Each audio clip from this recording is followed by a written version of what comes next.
I was lining up my students on the field when the principal's assistant appeared at my elbow, breathless and urgent. "Mr. Hayes, you're needed in the office immediately." My stomach dropped before I even knew why. Something in her tone told me this wasn't routine. When I walked into that office, he was already there. Standing by the window with his back to me, shoulders squared in a charcoal suit that probably cost more than my monthly salary. Tall, imposing, radiating controlled fury. The principal sat at her desk looking uncomfortable. And I knew this was about Jamie Graves. This was about the accident. He turned around and I felt the weight of his stare like a physical blow. Sharp jawline, dark eyes that could cut through steel, and an expression that made my mouth go dry. This was Connor Graves, the CEO everyone whispered about, Jamie's father. "You're Mr. Harlan Hayes, right?" His voice was ice, each word measured and deliberate. I managed a nod because my throat had closed up. The principal cleared her throat nervously. "Mr. Graves is here regarding his son Jamie. Perhaps you could explain what happened during sports day." I forced myself to breathe, to stand straighter even though I wanted to sink into the floor. Jamie was participating in the relay race. He was running the final leg when he stumbled near the finish line. I was positioned at that exact spot, and the moment he fell, I rushed to him. He twisted his ankle and scraped his knee. I stayed with him, got him water, and immediately called for the school nurse. Connor's expression didn't soften. If anything, his eyes grew colder. "My son came home limping. He has a sprained ankle and bruises up his leg. You were supervising, weren't you? You were supposed to be watching them." The accusation hit like a slap. I was watching. It happened so fast. He caught his foot on uneven ground and went down. I couldn't have prevented it, but I made sure he was taken care of right away. Couldn't have prevented it? He stepped closer and I could smell his cologne. Expensive, sophisticated, overwhelming. "You're a teacher. Your entire job is to keep these children safe. My son trusted you to protect him, and he got hurt on your watch." My chest tightened with guilt and frustration. "Mr. Graves, with all due respect, accidents happen. I did everything in my power to help Jamie the second he fell. I even stayed with him in the nurse's office until you were contacted. But he wasn't listening. His anger was a wall I couldn't break through." "Everything in your power?" "He's 7 years old. He shouldn't have been running on dangerous terrain. You should have checked the field beforehand. You should have been closer. You should—" "Mr. Graves," the principal interrupted gently, "I can assure you that we take safety very seriously here. Harlan is one of our most dedicated and responsible teachers. The field was inspected before the event. What happened to Jamie was an unfortunate accident. But it wasn't due to negligence." Connor's jaw clenched, a muscle ticking in his cheek. For a moment, silence filled the room. Thick, suffocating.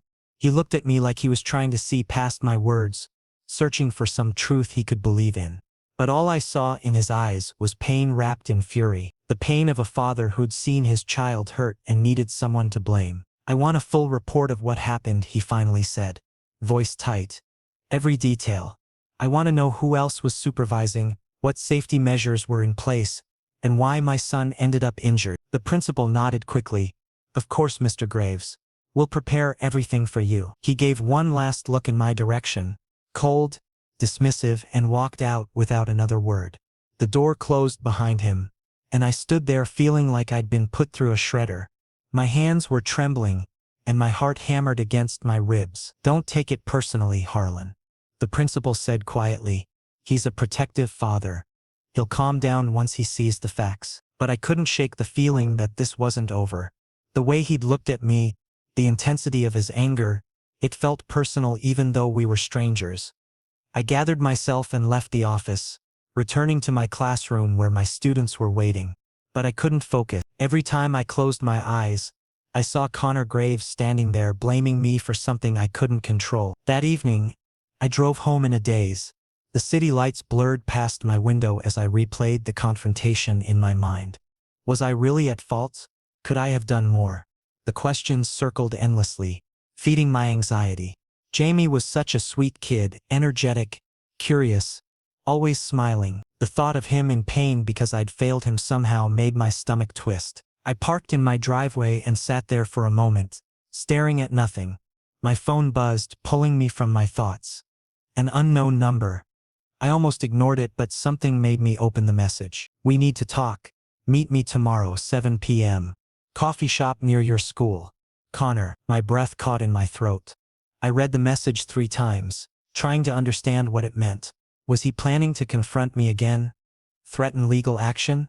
My mind raced with possibilities. None of them good. I set the phone down with shaking hands and leaned back against the seat. Sleep didn't come easy that night. I tossed and turned, the message glowing in my mind like a neon sign. Part of me wanted to ignore it, to pretend it never happened. But another part, the part that hated leaving things unresolved, knew I had to go. I had to face whatever Connor Graves wanted to say. When morning came, I felt exhausted and anxious. The entire day dragged by in slow motion. I taught my classes on autopilot, smiled at my students, graded papers, but my mind was elsewhere. It was stuck on 7 p.m., on that coffee shop, on Connor's face when he'd looked at me with such contempt. By the time the final bell rang, my nerves were shot. I had 1 hour to prepare myself for whatever was coming, and I had no idea how this conversation would go. All I knew was that something had shifted yesterday in that office. Something I couldn't name but could feel in my bones. And tomorrow I'd find out what it was. I arrived at the coffee shop 20 minutes early, which was ridiculous considering how anxious I already felt. The place was cozy, brick walls, warm lighting, the smell of espresso and cinnamon hanging in the air. I chose a table near the window where I could see the street, watching for him even though I dreaded his arrival. My leg bounced under the table. I ordered a coffee I didn't want, just to have something to do with my hands. The minutes crawled by like hours, each second stretching into eternity. What was I supposed to say to him? How was I supposed to defend myself again when he'd already made up his mind? At exactly 7 o'clock the door chimed. Connor walked in, and the air seemed to shift around him. He wasn't wearing a suit this time, just dark jeans and a fitted navy sweater that somehow made him look more intimidating, not less. His hair was slightly disheveled, like he'd been running his hands through it. He spotted me immediately and headed over. He sat down across from me without greeting, without preamble. The silence stretched between us, awkward and heavy. I waited, my heart pounding so hard I was sure he could hear it. Finally he spoke. "I owe you an apology." I blinked, certain I'd misheard. "What?" He looked down at his hands, fingers laced together on the table. "Last night I sat down with Jamie. Really talked to him about what happened. He told me everything, how you were right there when he fell, how you asked if he was okay, how you gave him your water bottle and stayed with him even when other teachers offered to take over." My throat went tight. I didn't know what to say. "He also told me," Connor continued, his voice quieter now, "that you made him laugh while he was crying. That you told him about the time you sprained your own ankle as a kid and couldn't walk straight for a week.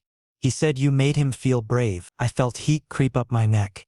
I didn't want him to be scared. "You did more than your job required." Connor finally looked up, and the anger from yesterday was gone. In its place was something raw, something vulnerable that caught me off guard. "I came at you with everything I had because I was terrified. Jamie is my entire world. When I saw him hurt, I needed to blame someone. You were the easiest target." "I understand," I said softly, and I meant it. If someone I cared about got hurt, I'd probably react the same way. Something flickered in his eyes. Surprise maybe, or relief. "Most people would tell me I was out of line, that I should have listened before attacking. You were protecting your son. There's nothing wrong with that." He exhaled slowly, tension bleeding from his shoulders. "Jamie talks about you constantly. Mr. Hayes said this. Mr. Hayes did that." I thought he was exaggerating because kids idolize their teachers. But after yesterday, I realized he wasn't. "You really do care about them." A small smile tugged at my lips. "Jamie's special. He's got this energy that lights up the whole classroom. He asks questions that make me think, and he's always helping other kids when they struggle. You should be proud of him." "I am." For the first time, Connor smiled, really smiled, and it transformed his entire face. The harsh lines softened, his eyes warmed, and suddenly he didn't look like an untouchable CEO anymore. He looked human. He gets that from his mother, I think. The kindness, there was a story there, buried beneath those words. I didn't push, but I waited. Connor seemed to consider something, then continued. "She left when Jamie was 2, Said she couldn't handle the pressure of my career. The long hours, the constant travel.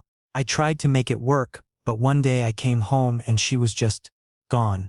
Left a note saying she needed to find herself. I'm sorry, I said, meaning it. That must have been devastating. It was. But Jamie became my focus. I built my company while raising him, and I swore I'd never let anyone close enough to hurt him or me again.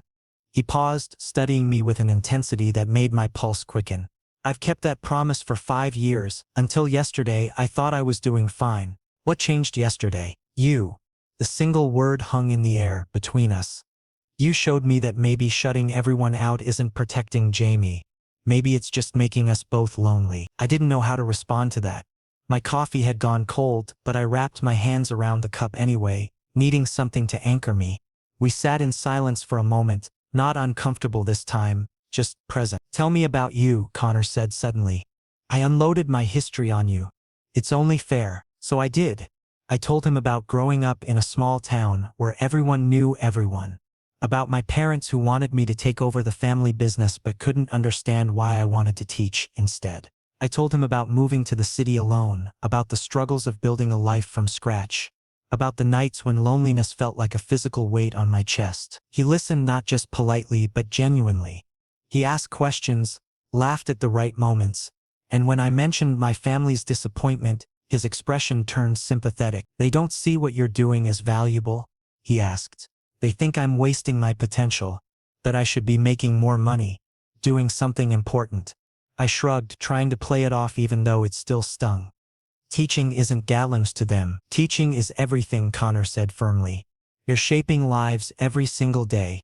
That's more important than any business deal I've ever closed. The conviction in his voice surprised me. I looked at him, really looked, and saw something I hadn't expected. Respect. Admiration. Maybe even something deeper that neither of us was ready to name yet. We talked for another hour, maybe more. Time seemed irrelevant. When the barista announced they were closing soon, we both looked startled, like we'd forgotten the world existed outside our conversation. Outside, the night air was cool and crisp. Streetlights cast long shadows on the pavement. Connor walked me to my car, hands in his pockets, and when we reached it, he hesitated. Can I see you again? He asked. Not because of Jamie, not because of what happened, just because I want to. My heart skipped several beats. I'd like that. His smile was soft, almost shy. Good. I'll text you. I drove home with my mind spinning, replaying every word, every look. Something had shifted tonight. Something fundamental. The anger was gone, replaced by a connection I hadn't anticipated. And as I lay in bed staring at the ceiling, I couldn't stop thinking about the way Connor had looked at me when he smiled. Like maybe I was worth knowing after all. 3 weeks passed, and Connor became part of my routine in ways I never expected. We met for coffee twice a week, sometimes more.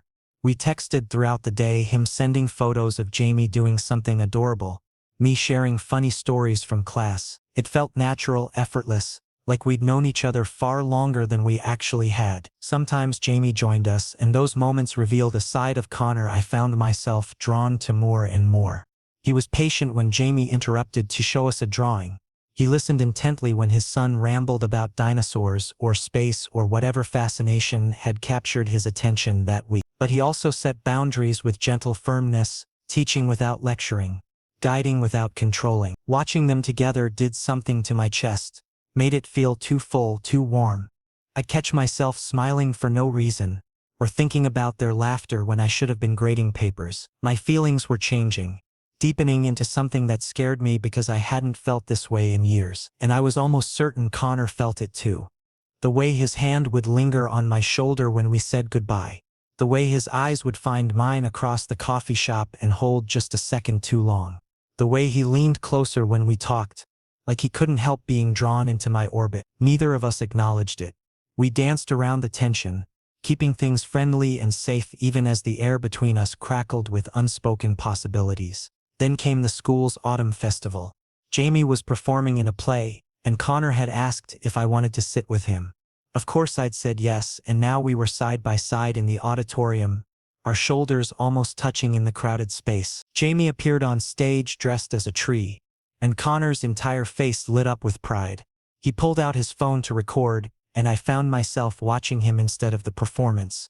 The way his expression softened, the slight upward curve of his mouth, the tenderness in his eyes.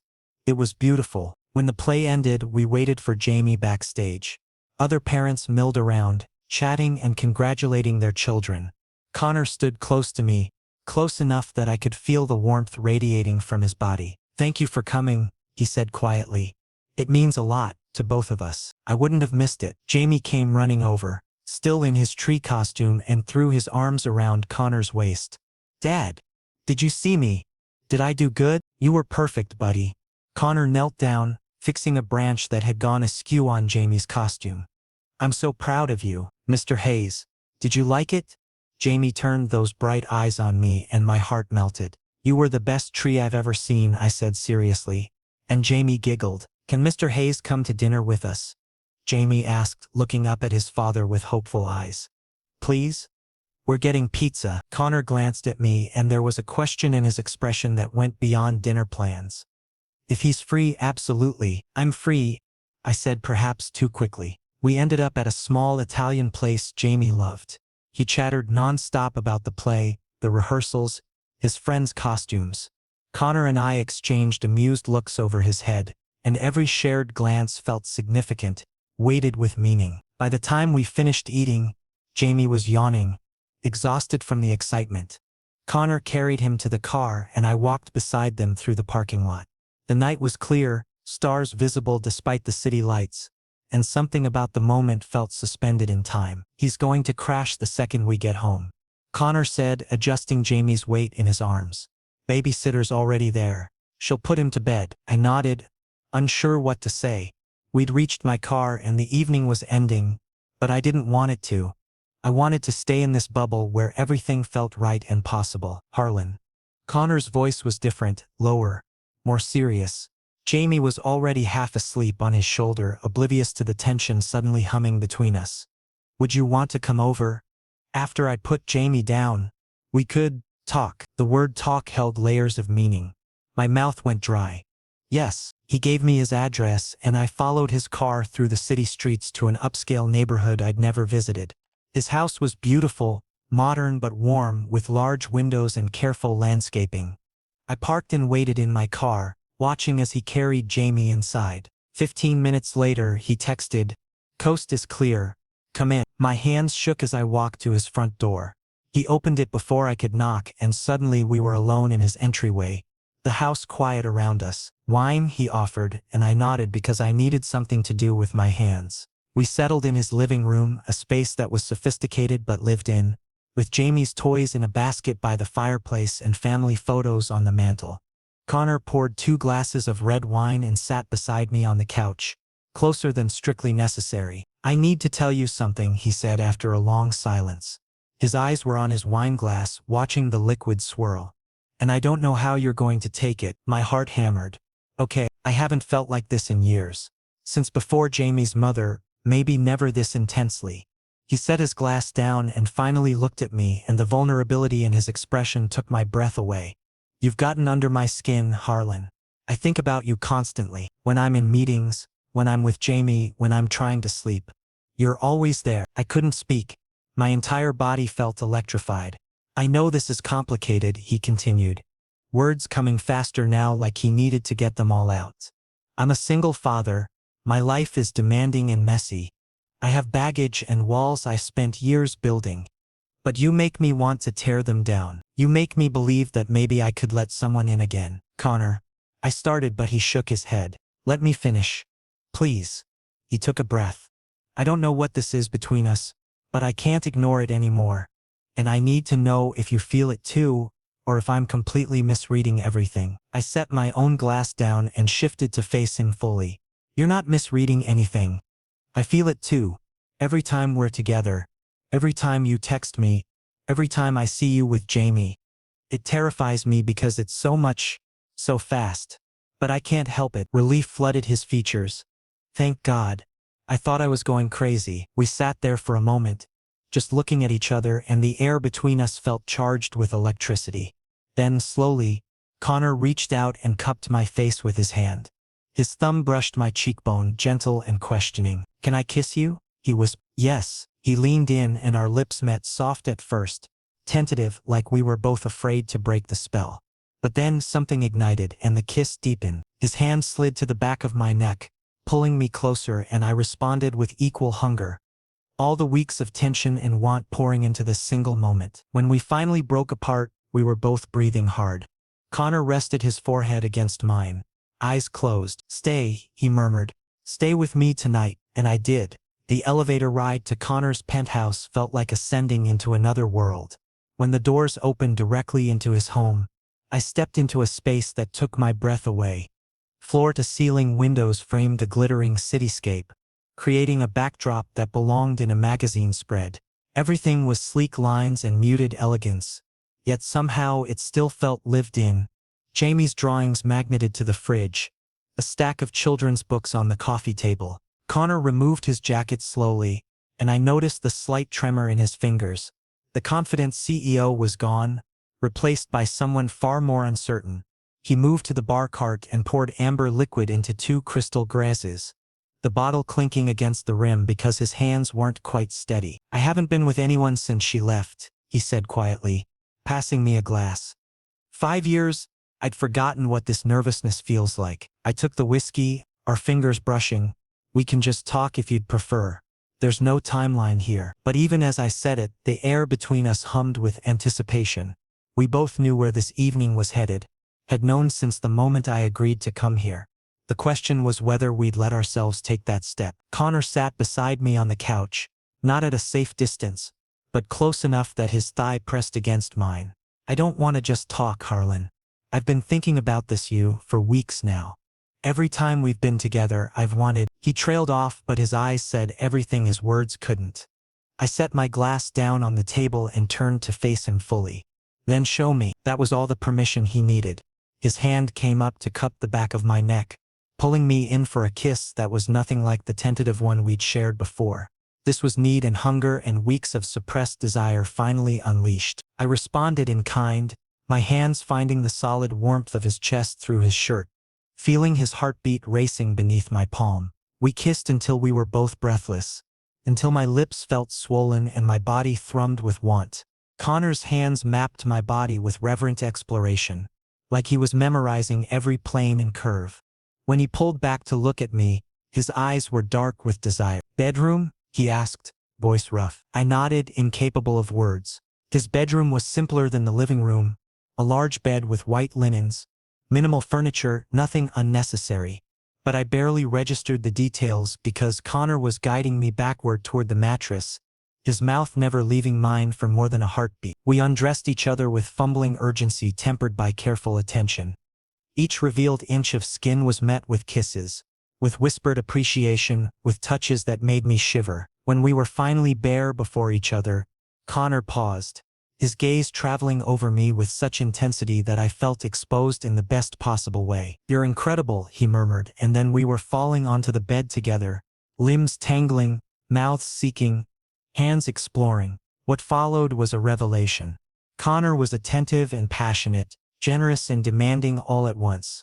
He learned what made me gasp, what made my back arch, what made me breathe his name like a prayer. And I learned him too, the sensitive spot below his ear, the way his control slipped when I touched him just right, the sound he made when pleasure overwhelmed him. Afterward we lay wrapped around each other, my head on his chest, listening to his heartbeat slow to normal. His fingers traced lazy patterns on my shoulder, and the contentment I felt was almost overwhelming in its completeness. "Stay until morning," he whispered into my hair. "I want to wake up with you here." "Okay," I agreed, already drowsing in the warmth and safety of his embrace. But morning brought a jarring shift. I woke to find Connor already dressed in a suit, pacing by the window with his phone pressed to his ear. His voice was clipped and professional, discussing quarterly reports and board meetings with no trace of the tender man who'd held me through the night. I sat up, pulling the sheet around my waist, and watched him. He glanced my way once, a brief acknowledgement, then returned his attention to the call.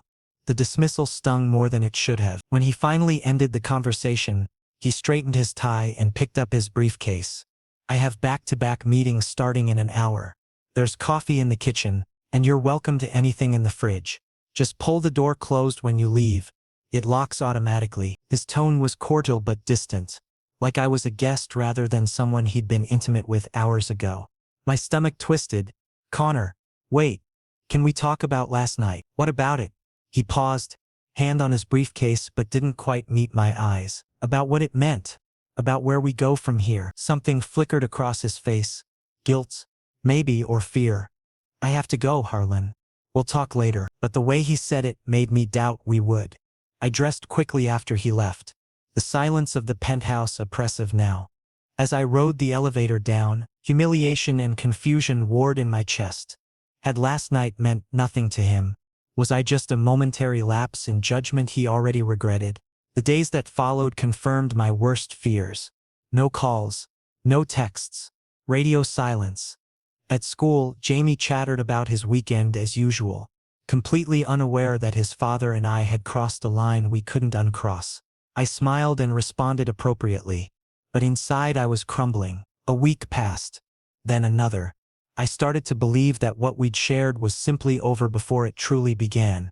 A mistake Connor had decided not to repeat. Then he appeared at school for a meeting about a fundraising donation. I saw him in the hallway talking with the principal and my heart clenched painfully. I tried to slip past unnoticed, but he spotted me. Harlan. My name on his lips stopped me in my tracks. Please. We need to talk. The principal glanced between us curiously before excusing herself. We stood in the empty corridor, the afternoon sunlight streaming through windows, dust motes dancing in the air. Connor looked tired. I realized, shadows under his eyes, tension in his shoulders. I know I owe you an explanation, he began, voice low. More than that, I owe you an apology and the truth. I crossed my arms, defensive. I'm listening. That morning, I panicked. Not because of what we did, but because of how much it meant to me. How much you mean to me. He took a step closer.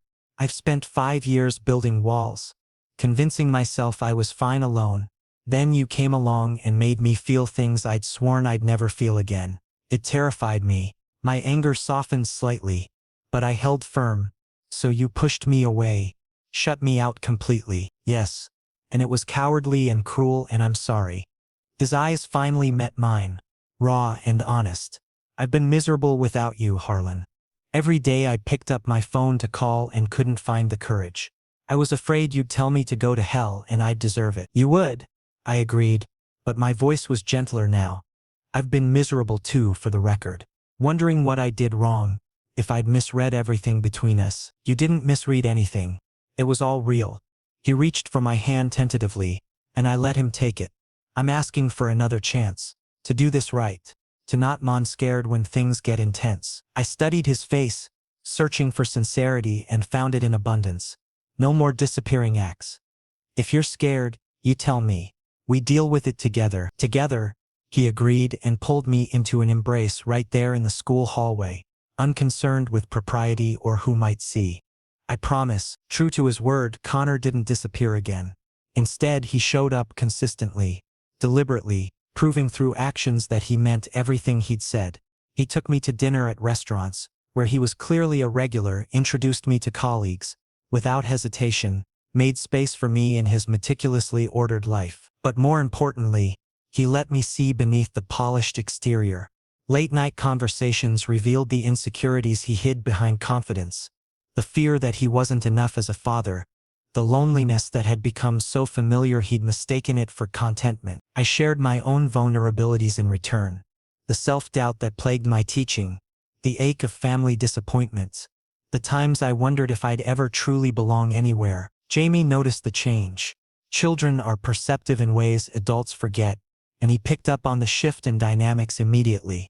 One Saturday afternoon, while we were at the park watching him play, he ran over with that directness only 7-year-olds possess. "Are you and my dad dating?" he asked, looking between us with curious eyes. Connor and I exchanged glances.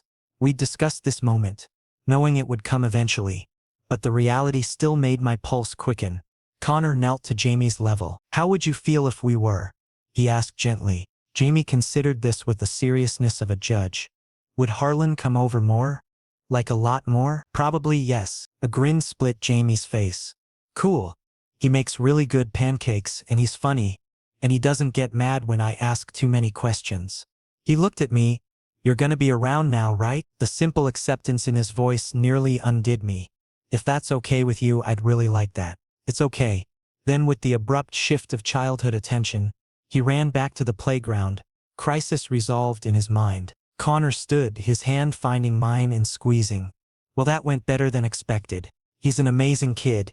You've done an incredible job with him. We'll do an incredible job, he corrected softly. If you're willing to be part of this, really part of it. Not just dating, but involved in Jamie's life. In our life. The weight of what he was offering settled over me. This wasn't casual. This was family.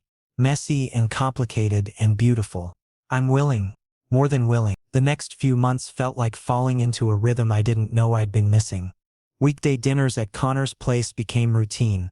I'd help Jamie with homework while Connor cooked, and we'd eat together like we'd been doing it for years instead of weeks. Weekends meant adventures, museums, movies, hikes, lazy mornings where we'd make elaborate breakfasts and eat them still in pajamas. I met Connor's parents via video call, enduring their scrutinizing questions with his hand supportive on my knee. They approved eventually, though his mother pulled me aside virtually to warn me that her son could be stubborn and work-obsessed. I assured her I'd noticed both qualities and loved him anyway. Loved him. The realization came quietly one evening as I watched Connor read to Jamie before bed, doing different voices for each character and making his son giggle with delight. I loved this man, his strength and his vulnerability, his dedication and his imperfections. The way he looked at me like I was the best thing that had ever happened to him. I told him that night after Jamie was asleep. We were curled on the couch, his fingers combing absently through my hair, and the words just spilled out. I love you. His hands stilled. He shifted to look at me, eyes wide and searching. Say that again. I love you, Connor. I love how you are with Jamie. How hard you try. How you let me in even when it scared you. I love all of it. He kissed me then, deep and slow and full of emotion. When he pulled back, his eyes were suspiciously bright. I love you too. So damn much it sometimes overwhelms me. You've made my life, our lives, so much fuller, so much better. Everything felt perfect. Settled. Like we'd found our happy ending and could coast into the future together. Then the letter arrived. I was at Connor's when it came. Official legal letterhead, formal language, devastating content. Jamie's mother was petitioning for custody. After 5 years of absence, she wanted her son back. Connor's face went pale as he read. His hands shook, making the paper rattle. She can't do this. She left. She abandoned him. She doesn't get to just waltz back and his voice broke. I took the letter from his trembling fingers and scanned it quickly. Legal jargon about changed circumstances, rehabilitation, mother's rights. My stomach churned. We'll fight this, I said firmly. You have 5 years of being his sole parent. She has nothing. She has biology. Courts favor mothers. The fear in his voice was visceral. What if I lose him? What if she takes him away? I pulled him close, feeling his body rigid with terror. You won't. We'll get the best lawyer. Document everything. Jamie will tell them he wants to stay with you. He's 7. What if they don't listen to him? Connor pulled away, pacing frantically. What if this whole time I've been playing house and she's going to come back and destroy everything? Stop. I caught his shoulders, forcing him to look at me. We don't know what will happen yet. But falling apart before we've even started fighting won't help Jamie. He needs you steady.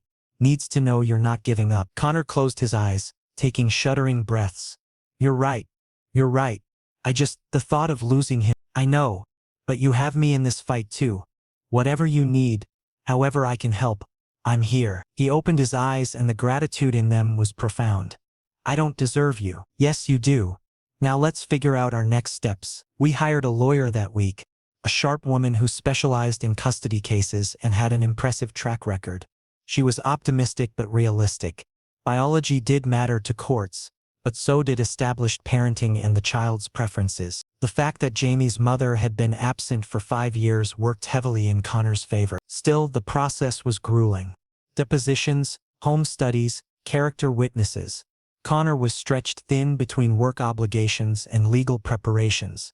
Exhaustion etched into every line of his face. I picked up slack where I could, watching Jamie when meetings ran late, preparing meals, being the steady presence when Connor felt himself unraveling. Jamie knew something was happening, though we tried to shield him from the details.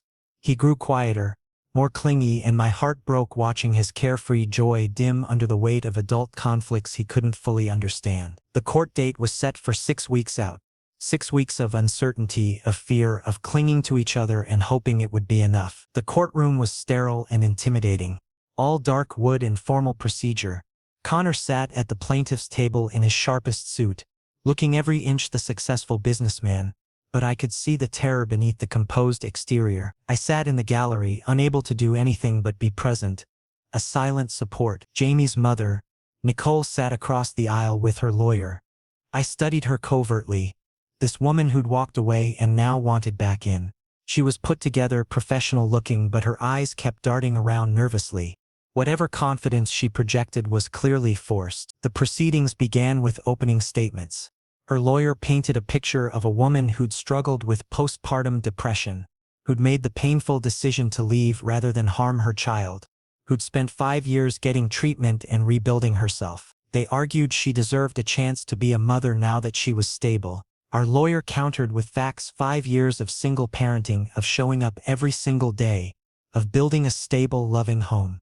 She presented character witnesses: Jamie's pediatrician, his previous teachers, neighbors who'd watched Connor raise his son with dedication and love. When it was my turn to testify, my legs felt shaky walking to the stand.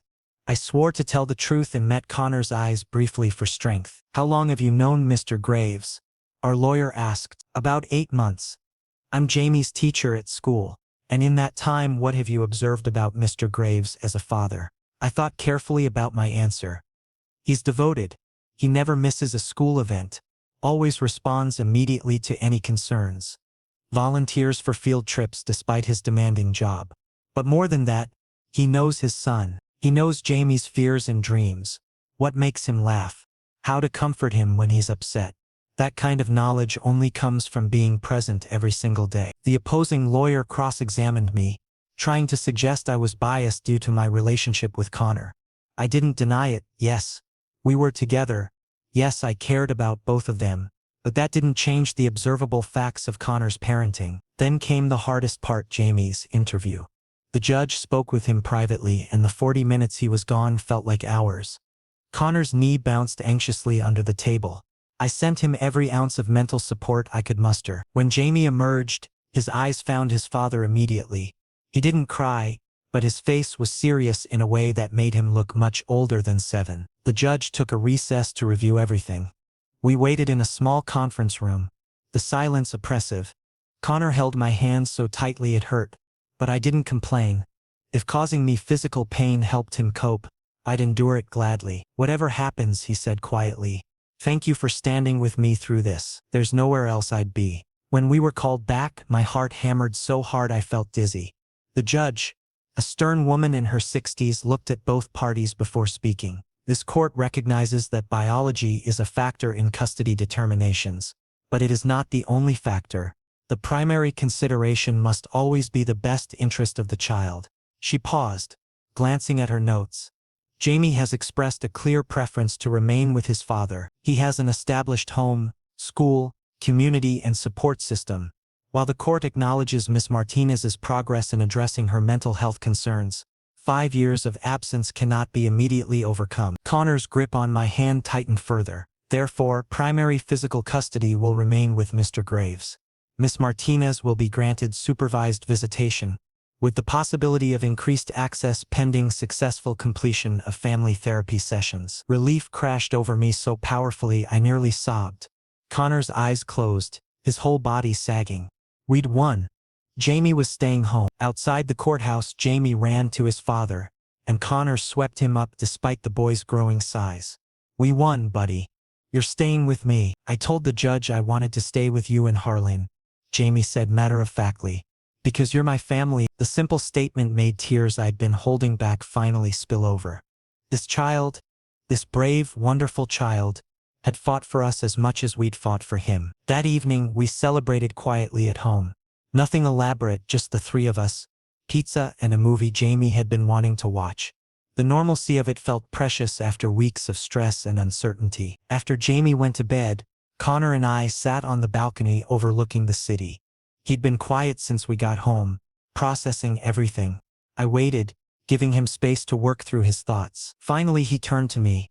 I want to ask you something, and I need you to think carefully before answering. My pulse quickened. Okay, he pulled a small box from his pocket. Velvet. Clearly expensive.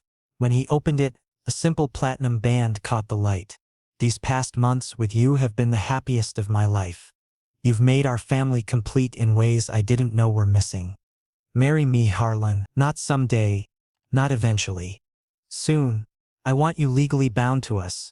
Permanently part of this. Tears blurred my vision. That's not really a question that requires careful thought.